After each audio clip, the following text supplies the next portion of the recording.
21st Precinct, Sergeant Collins. What do you mean he was robbed? Was he held up? That fellow was? Talking to the phone, I can't hear you. Well, what was he doing on the stoop? Was he drunk? Oh, what's his name? What? How do you spell that? You are, by transcription, in the muster room at the 21st Precinct, the nerve center. A call is coming through. You will follow the action taken pursuant to that call from this minute until the final report is written in the 124 room at the 21st Precinct. All right, tell him to stay there. I'll send the officers right over there. Where is that? The southwest corner? All right, they'll be right there.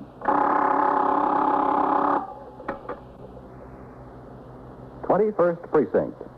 It's just lines on a map of the city of New York. Most of the 173,000 people wedged into the 9/10 of a square mile between Fifth Avenue and the East River wouldn't know if you asked them that they lived or worked in the 21st. Whether they know it or not, the security of their homes, their persons, and their property is the job of the men of the 21st Precinct. The 21st. 160 patrolmen, 11 sergeants, and 4 lieutenants, of whom I'm the boss. My name is Cronin, Vincent P. Cronin. I'm captain in command of the 21st Precinct. I was doing day duty, 8 a.m. to 6 p.m.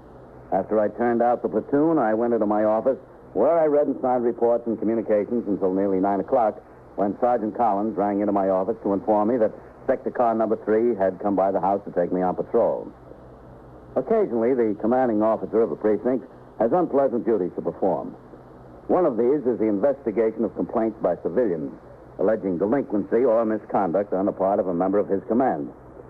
In connection with such a complaint, I instructed my operator, Patrolman Fowle, to drive to 521 East 66th Street, a new 16-story apartment building overlooking the East River. I got out of the car and crossed the sidewalk. The doorman admitted me, and I headed across the lobby to the elevator.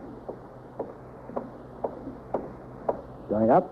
Yes, please. Mrs. Edith Oakway. What apartment is that? 14D. Yep. Nice weather, huh, Captain? Yeah, it's fine. It's about time. Mm-hmm. You know Mrs. Oakley? Yeah, I know it, sure. She a young woman? Yeah? Yeah. Maybe she thinks she is, but I don't. There's young and there's young. You know what I mean, Captain. Yeah, I know. She's like in her 50s. What's the trouble, Cap? You got a problem with her? No problem. That's good. Because I don't advise you to tangle with that one. 14. You? That's the third door on your left. Okay. Thanks.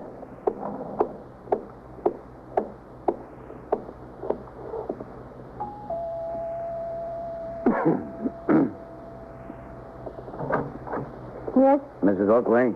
Yes, that's right. How do you do? I'm Captain Cronin, the 21st Precinct. Yes, of course. Would you come in? Yeah. Well, I was just about to write a follow-up. Shall we go in here? I have to excuse the apartment. This is Fanny's day off. Oh, I'll take your hat. No, it's okay. All right. I thought there'd be somebody here the very next day. You wrote to the police commissioner, Mrs. Oakley. Your letter was forwarded to the chief inspector and then down through channels to me. Well, I understand that. But I certainly expected more prompt action than this. Won't you sit down? Thank you. After all, that policeman was neglecting his duty, and heaven knows what else. And when I see something like that, as long as I'm a taxpayer, I'm going to want to do something about it. Do you agree? Well, if he was neglecting his duty, something will be done about it. Hope I can depend on that. Not only neglecting his duty, but he was drinking. Well, you can depend on it, Mrs. Oakley. Your letter to the police commissioner was dated the 14th. You said that last night you observed the officer in the back room of this delicatessen with his jacket unbuttoned, smoking a cigarette, and drinking from a can of beer. That's right. This was Friday night, the 16th you're talking about. Well, if I wrote the letter on the 14th and said it was last night, it must have been Friday night the 13th I was talking about, don't you think? I just want to make sure. I don't see what's so important about that, anyway. Exactly when it happened. It's very important, Mrs. It Oakley. was Friday night, and I wrote the letter Saturday morning as soon as I got up. I went downstairs, and I mailed it. I went downstairs immediately. Will you tell me just exactly what you did and what you saw, Mrs. Oakley? It's all in the letter. Yes, but, well, I'd kind of like to hear a little more detail. I don't see why. But I would. All right, if you'd like to. You see, my husband was away on business, so I was here all alone. Well, that is, except for Bon Bon. So? My poodle, Bonbon. Oh. A little miniature. Oh, there she is now. Here, Bonbon. Come on to Mama. Come on. Come on, Dad. Come on, Dad. Oh, come on up now. Come on. Oh, that's a good girl. She's very shy when I have company, Captain. She hides in the kitchen until I call her.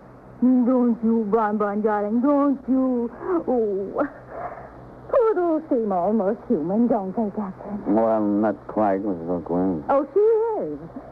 She's just a little high-strung, aren't you, dear? Oh, what time was it when you took the dog out for a walk Friday night, Mrs. Oakley? Well, I'd say it was about 8:30. About 8:30. As a matter of fact, it was almost exactly 8:30. I had just finished talking to a friend of mine on the telephone. She was going to theater, and she said, oh, my goodness, it's almost 8:30. I better hang up if I want to make the curtain. I can give you her name if you want it. She's a very good friend. No, that's quite all right. You took the dog downstairs and you walked directly over to York Avenue. Is that right? Directly over to York Avenue. And would you say it was about 20 minutes to 9 when you got there? Approximately. And what did you do on York Avenue? Well, I passed this delicatessen that was open, the Fairland Delicatessen, they call it. Yeah, I know the place. And I said to myself, wouldn't Bonbon enjoy a nice roast beef sandwich when we got home? Your dog? Yes. She loves roast beef sandwiches. Of course, I don't let them put mustard on it or lettuce. No. So I went into the delicatessen, and I was the only customer. The man asked me what I wanted, and I told him one roast beef sandwich on rye to take out. Bonbon will only eat rye bread. Isn't that right, dear? Yes. Well, he was making the sandwich, and I just stepped back there to look over what else he had. Now, there is this little table in the back, and I saw the policeman in there. Sitting down at the table, and his jacket unbuttoned, almost off. I mean, it wasn't a way to be presentable. He was sitting down there, and he was smoking a cigarette, and he was drinking beer from a can. Now, was that right? When that man was supposed to be out protecting the public, he's got no right in the back of a delicatessen drinking beer from a can. You sure he was a policeman, Mrs. Oakley, not a doorman or, somebody else in uniform? Oh, he was a policeman, all right. I could recognize a police uniform and a police cap, and the man had a gun. He had it strapped right to his belt there. Anybody could tell he was a policeman. Would you know the man again if you saw him? Absolutely, positively, no question about it. And how close were you to him? I was standing at the counter there, and he was sitting at the table in the back room. I could see him right through the door. How far would you estimate that to be? No farther than from, here to where that ottoman is, over there. About, 12, 15 feet? South, yes. In your letter to the commissioner, you reported his shield number 32489. Yes, that's right. You were able to read the number on his shield or cap device from 12 or 15 feet away? No, I wasn't able to, and that's why I waited outside. Outside the store? Yes. I was really annoyed about this whole thing, so when the man finished making my sandwich, and I paid for it, I went outside, and I stayed on the sidewalk there. I waited 10 or 15 minutes until that policeman came out, and finally, when he did come out of the store, I said, I am going to get the number on his badge. So I saw him come out of the store, and I walked right up to him, and I asked him which way it was to Sutton Place. Well, he was telling me I made a specific note of his badge number. You sure it was 32489? Absolutely, I'm positive of it. When you spoke to him, did you notice anything unusual about his appearance, his speech, his manner? Do you mean was he drunk? Yes. Well, I'm not an expert on such things. I just made a note of his shield number. Is that what you call it? Shield number, badge number, what? Shield number, yeah, that's what we call it. Well, wrote it down in my little notebook that I carry in my pocketbook, and then I said, come on, Bonbon, let's go. Come on, Bonbon. We came home, and we came upstairs. I was so upset about the whole thing. I was so mad, I almost called someone right there, and then I decided, what good would it do to call? So I wrote a letter. Now, what I want to know is, what are you going to do about this? Are you going to take some action? I'm making an investigation, Mrs. Oakway. If the results warrant action, there'll be action taken.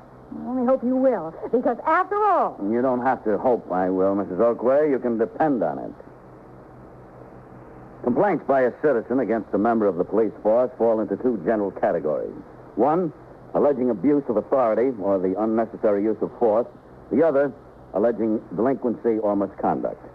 As the former is the most serious type of complaint, a special civilian complaint review board comprising 3 deputy commissioners of the department has charge of investigating and hearing the complaints. If the facts so warrant, the board recommends that the member of the force stand departmental trial. In more serious cases, the evidence may be turned over to the district attorney of the county and criminal proceedings instituted. Complaints alleging delinquency or misconduct such as the matter at hand are referred to the chief inspector, who assigns a superior officer of the department to make an investigation. On receiving the communication from Mrs. Oakway through channels with instructions to make an investigation, I determined that shield number 32489 was assigned to Patrolman Paul Vaccaro. The charge that he had left his post and neglected his duty was easy to prove or disprove because of the extensive departmental records kept on the movement of members of the force. The second charge, indulging in intoxicants while in uniform, presented more of a problem. At 10:45 a.m., I returned from patrol, walked into the muster room and behind the desk. Lieutenant Snyder was desk officer and Sergeant Collins was on telephone switchboard duty. Hello, Captain. Sergeant? 21st Precinct, Sergeant Collins. Hello, Skipper. Lieutenant? What's the trouble over there? What's doing? Go ahead, sure, Captain. Hi, huh? Well, it's good. Well, lady, if the landlord's going to make repairs on the building, there's nothing to complain about. Okay, Lieutenant. Yes, sir. They're doing the hammering. Oh, I'll be in my office. Okay, Captain. Well, what time did they start hammering this morning? In a second, Captain. Nothing. Well, lady, 8:30 is a reasonable hour to start working. There's no reason for us to send an officer over there. Well, why don't you call the landlord and register your complaint with him? No, there's nothing we can do about it. Okay, you're welcome. She's upset because the landlord sent a carpenter in to fix the stairs. She can't stand the pounding. What are you going to do? Yep. Sergeant, have you got the telephone switchboard record for the 4 to 12 on Friday, the 13th, handy? Yes, sir.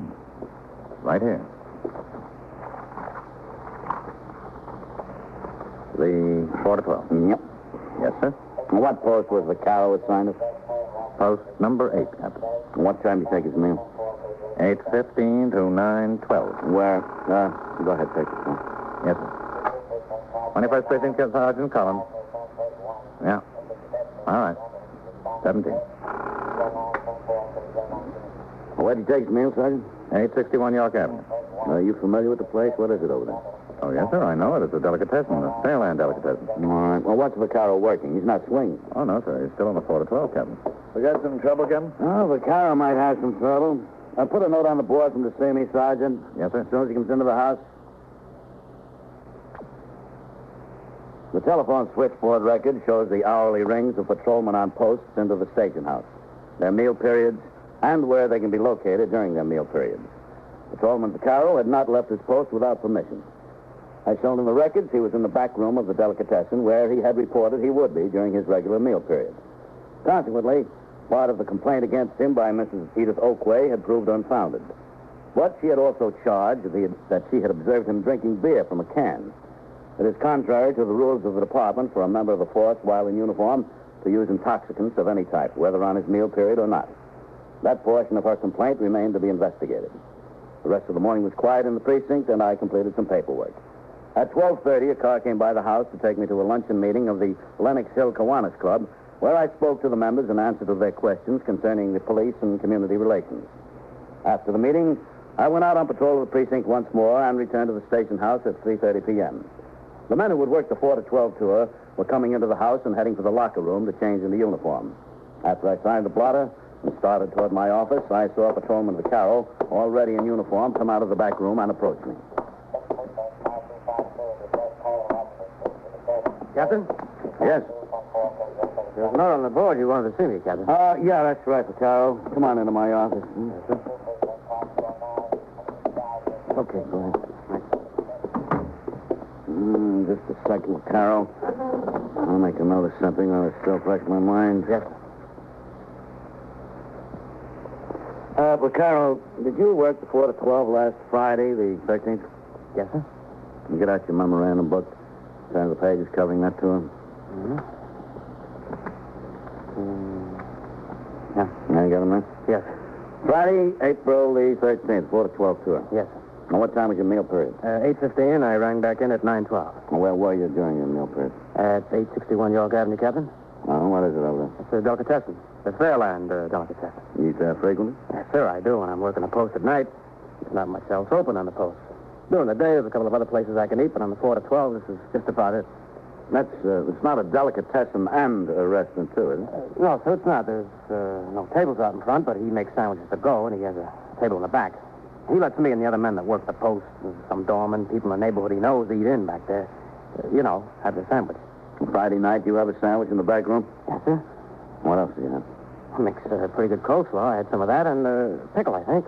And some of those cupcakes that come in a package. You have anything else? No, sir. That's about all I ate, as I remember. Oh, excuse me, sir. Yes, sir. 21st Precinct, Captain Cronin. Sergeant Collins on TS, Captain. Lieutenant King is ringing downstairs for you. All right. 21st Precinct, Captain Cronin. Lieutenant King, Captain. Yes, ma'am. Captain, we're going to make a stab tonight at curing that siege of drunks being rolled. Oh, good, Matt. I'll tell you what we're going to do. There's 4 men coming up here from the pickpocket squad. Yeah. A couple of them are going to plant themselves as drunks on stoops and park benches and so forth. We'll have detectives watching them to see if anybody approaches and attempts to roll them. Now, what I'd like is for you to make an announcement at the turnout about what we're going to do. So your men won't be running any of the detectives into the station house as vagrants or, well, maybe spoiling a collar. No, sure. Be glad of that. What I'll do, I'll come down later and give you the exact location where these plants will be. And if it's all right with you, I'll talk to the men on post there and to the men in sector cars. Sure. Fine with me. Okay, I'll be downstairs before 4 o'clock. Yeah. Okay, Matt. I'll see you. All right. Oh, now, Vaccaro, what did you say you had to eat at the delicatessen? Well, if I remember, Captain, I had a cheese sandwich and some coleslaw and a package of those cupcakes. Is that all? Didn't have any coffee? No, it's not a restaurant, Captain. He doesn't have any coffee going over there. Didn't you have anything to drink? Yes, sir. I had some soda. 1 bottle and 2 bottles? 1, Captain. But it wasn't a bottle. Now, what was it, then? The fellow that runs the place, the night man Joe, he asked me if I ever tried any of the soda that comes in cans. I said, no, I hadn't. It was kind of good, and he suggested it. He suggested grape. And you had a can of grape soda? Yes, sir. That's right. It wasn't a can of beer? Oh, sir, it was a can of soda. You've seen them. They just come out, the soda pop in cans. Yeah, I've seen them. Yeah, well, that's what I had. Vaccaro, supposing I told you that we have a written complaint from a civilian that you were in the back of that delicatessen last Friday night drinking a can of beer. Me? There was a letter to the police commissioner to that effect. That's not so, Captain. I told you what I had. I had a can of grape soda. You can check with the night man over the delicatessen. His name is Joe. He'll tell you what I had. All I can tell you is that the complainant reports that you were drinking a can of beer. Well, Captain, it might have looked like I was drinking a can of beer, but that's not beer. That's soda pop that comes in a can now. I don't drink beer ever. No, sir? No, sir. You drink whiskey? No, sir, I don't. You never take a drink? Well, I drink wine occasionally. It was always on the table when I was a kid. So occasionally I take a drink of wine. I never have any whiskey, and I never have any beer. That's pretty easy to check on, Vaccaro. But you can check, Captain. I want you to check. I never drink whiskey, and I never drink beer. I don't care for it. All right, Vaccaro. You're back on the job. I don't care what kind of a letter the commissioner got. That was a can of grape soda I was drinking. That's the truth, Captain. I'm glad it's the truth, Vaccaro, because you'd sure be in a jam if it wasn't. After I turned out the platoon, I went in my office and telephoned Mrs. Edith Oakwave, from whom the complaint about Patrolman Vaccaro had been received. I informed her that I had made an investigation of the matter and had found that Patrolman Vaccaro was in the delicatessen during his regular meal period, and what appeared to her to be a can of beer was actually a can of soda pop. I then called the clerical patrolman into my office and dictated a report of my investigation, in which I stated the complaint was unfounded. I instructed the clerical man to prepare the report for my signature to be forwarded to the chief inspector direct. I remained at the station house until 6 p.m. when I signed the blotter to go off duty. Lieutenant Gorman, the desk officer during the 4 to 12, was then in charge of the 64 men patrolling the precinct. Among these, of course, was Patrolman Vaccaro. At 8:15, he walked to a call box on York Avenue, intending to ring into the station house.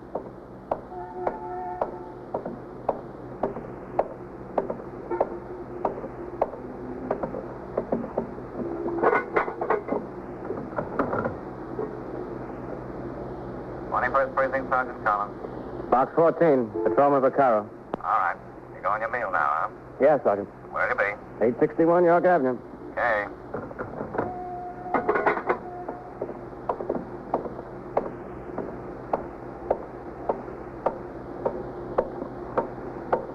Hey, officer, excuse me.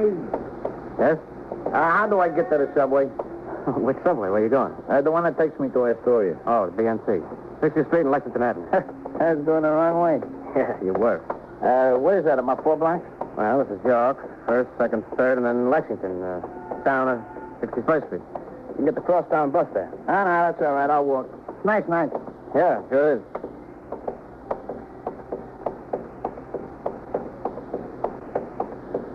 Well, This is where I go. Well, I'm much obliged. It's all right.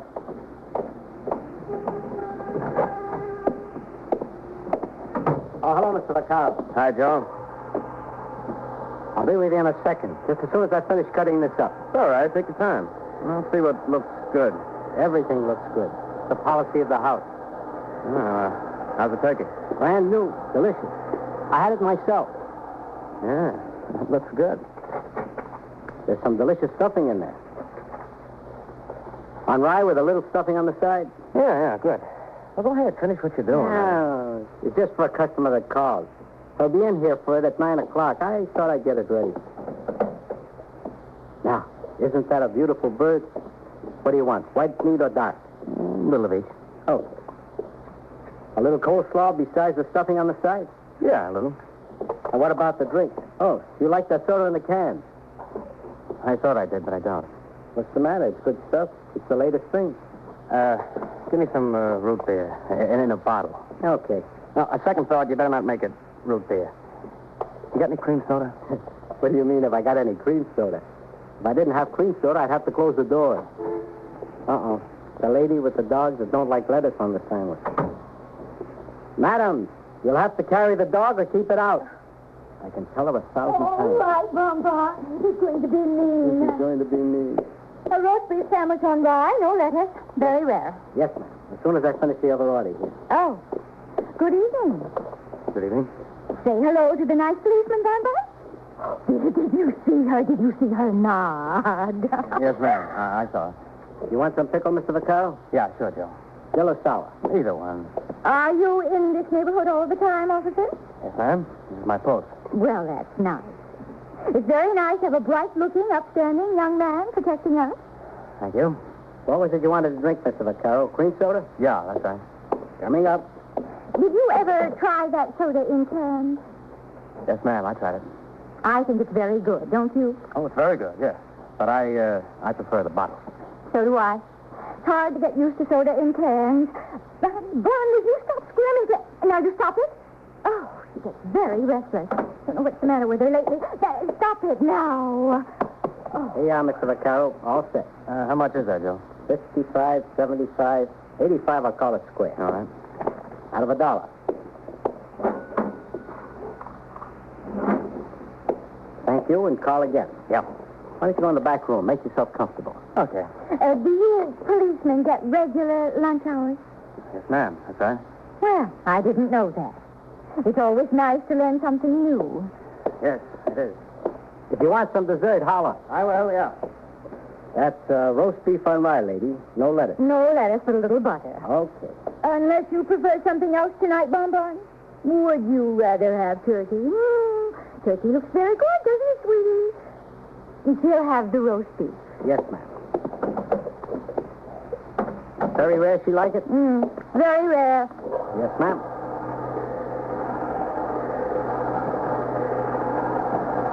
A little butter? Just a little. Salt and pepper? No. Absolutely not. You want me to trim the sandwich? Does she like the crust? No, never mind. Yes, ma'am. Will there be anything else? No, that's all. No pickle? No, thank you. I once knew a dog that loved pickles. Couldn't keep his head out of the barrel. Well, that was a dog. This is a poodle. Oh, excuse me, lady. I didn't know there was a difference. 55 cents. You're sure that's fresh roast beef? Fresh as it comes. All right, you are. 55, right. Well, good night, and say good night to that nice policeman. Yeah, I will. Good night, Bonbon. Oh, wave good night to the man, sweetie. Call again. Well. Fresh meat. It's fresh. Boy, is that one a character, Mr. Vaccaro? Yeah, she's harmless. What do you want from her? She likes the dog. Yeah, it'd be all right if she only liked him. She's nuts about him. Say, how's the turkey? Good, huh? Didn't I say so? Yeah, fine. I'm telling you, that one could cause trouble. A dame like that is a troublemaker. Oh, don't worry about her. She's harmless. Absolutely harmless.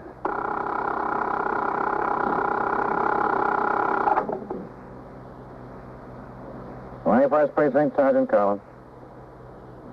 Yeah? Where's that? Yeah. Yeah. They're beating up a man. Who is? Which corner is it? Downtown corner, east side. On the east side? There's two of them. How many of them did you say you were? And so it goes. All right. Around the clock, through the week, every day, every year. A police precinct in the city of New York is a flesh and blood merry-go-round. Anyone can catch the brass ring. Or the brass ring can catch anyone. 21st Precinct, transcribed, a factual account of the way police work in the world's largest city, is presented with the official cooperation of the Patrolmen's Benevolent Association, an organization of more than 20,000 members of the Police Department, City of New York. James Gregory in the role of Captain Cronin, Ken Lynch as Lieutenant King. Featured in tonight's cast were Alan Hewitt, Ted DeCorsia, Amsey Strickland, James McCallion, and Louis Charles. 21st Precinct is written, produced, and directed by Stanley Niss. Dan Cubberly speaking.